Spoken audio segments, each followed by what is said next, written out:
श्री स्वामी समर्थ। तुम्हा सर्वांचं माझ्या यूट्यूब चॅनलवरती अगदी मनापासून स्वागत करते।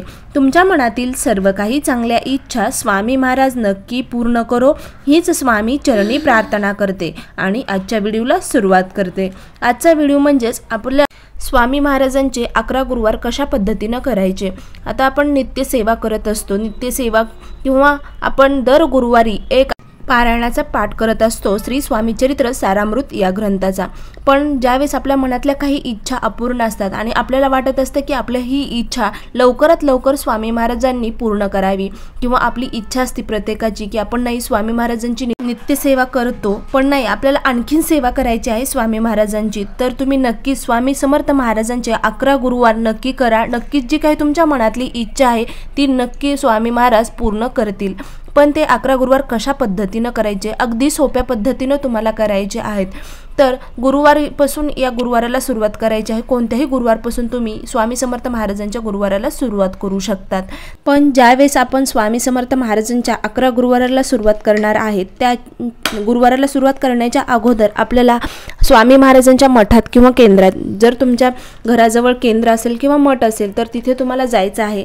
जाताना स्वामी महाराजांच्या चरणी अर्पण करण्यासाठी आपल्याला एक नारळ घ्यायचा आहे, खडीसाखर, अगरबत्ती, फूल, अक्षदा घेऊन जायचं आहे। आणि स्वामी समर्थ महाराजांच्या मठामध्ये गेल्यानंतर स्वामी समर्थ महाराजांच्या समोर उभं राहून हातामध्ये नारळ आणि ते खडीसाखर घेऊन स्वामी महाराजांना सांगायचं आहे की माझी अशी इच्छा आहे आणि माझी ती इच्छा नक्की स्वामी महाराज तुम्ही पूर्ण करा, किंवा तुम्हाला काही दुसऱ्या गोष्टीमध्ये अडचणी येत असतील ते देखील तुम्ही श्री स्वामी समर्थ महाराजांना सांगा आणि स्वामी महाराजांना शरण जा, नमस्कार करा, मुजरा करा आणि जे काही तुमच्या मनामध्ये जेवढं काही तुम्हाला बोलायचं आहे तेवढं स्वामी समर्थ महाराजांसमोर तुम्ही बोला आणि ते नारळ तिथे ठेवा आणि सांगा स्वामी समर्थ महाराजांना की जे काही मी तुमची आता सेवा करणार आहे, स्वामी समर्थ महाराजांचे 11 गुरुवार करणार आहे, त्याच्यामध्ये कोणतीही विघ्न येऊ देऊ नका, माझ्या हाताने चांगली ही सेवा घडू द्या, असं देखील तुम्ही स्वामी समर्थ महाराजांना प्रार्थना करा आणि त्या 11 गुरुवाराला सुरुवात करा। दुसऱ्या दिवशीपासून तुम्ही आदल्या दिवशी जरी मठात किंवा मंदिरात गेलं तरी चालते, किंवा गुरुवारी सकाळी लवकर जरी गेलं तरी पण चालते।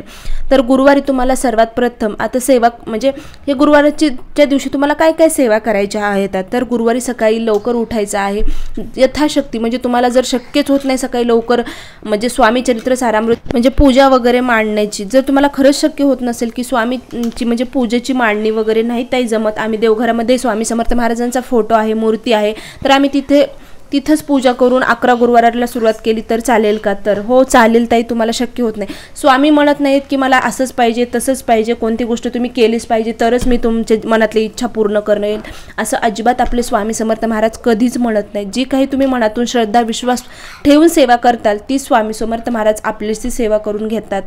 तर तुम्हाला जर त्यांना शक्य होते तर त्यांनी नक्की पूजा मांडा, जसे आपण म्हणजे साईबाबाचे गुरुवार वगैरे करत असतो ना, तर त्यावेळेस जसं आपण नारळ, फोटो, कलश, साईडला फळ असं जे आपण सगळी सेवा मांडतो ना त्या प्रकारे तुम्ही मांडली तरी पण चालेल। जर तुम्हाला शक्य होत नसेल तर आपले स्वामी समर्थ महाराजांचं आपल्या देवघरामध्ये फोटो किंवा मूर्ती तर असतेच ना, तर तिथे फक्त फळ वगैरे ठेवायचं आहे।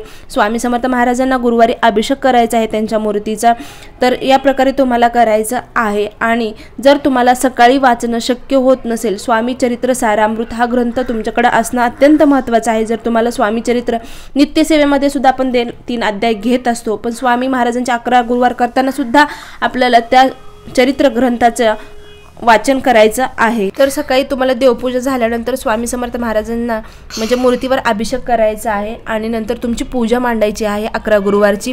आणि पूजा झाल्यानंतर तुम्हाला शक्य होत असेल सकाळी तर तुम्ही लगेच म्हणजे स्वामी चरित्र सारामृत या ग्रंथाचे 21 अध्याय वाचायचे आहेत तुम्हाला। जर शक्य नसेल ज्यावेळेस तुम्हाला फक्त 11:30 ते 12:30 पर्यंत तुम्हाला सेवा करायची नाही, सकाळी तुम्ही पूजा मांडून ठेवली आणि दुपारी 3-4 वाजता जरी वाचली तरी चालेल, किंवा संध्याकाळी 6 ते 8च्या दरम्यान म्हणजे 6 वाजल्यापासून जरी वाचायला चालू केलं तरी 6ला वाचलं तर तुम्ही 6:15 पर्यंत तुमचं होऊन जाईल। तर या प्रकारे तुम्ही करू शकतात, कारण स्वामी महाराज फक्त भक्तीचे भुकेलेले आहेत. आणि घरी आल्यानंतर सुद्धा तुम्हाला मठातून ज्यावेळेस तुम्ही वाचायला सुरुवात करताल तर त्यावेळेस तुम्हाला संकल्प करायचा आहे.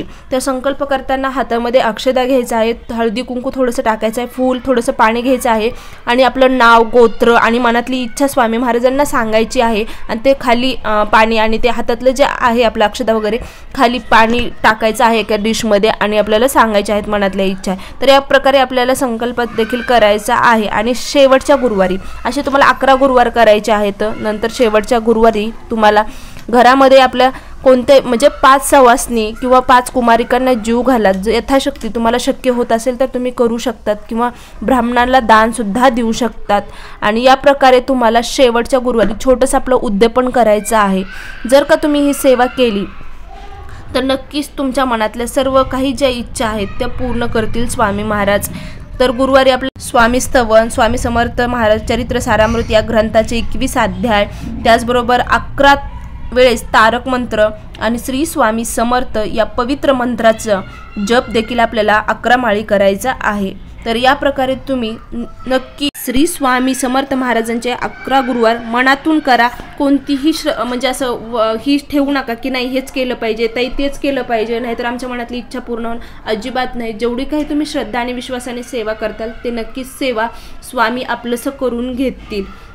आजचा व्हिडिओ होता. खरंच व्हिडिओ आवडला असेल तर नक्की लाईक, शेअर, सबस्क्राईब करा आणि कमेंटमध्ये नक्की लिहा श्री स्वामी समर्थ, जय जय स्वामी समर्थ. अवधूत चिंतन श्री गुरुदेव दत्त.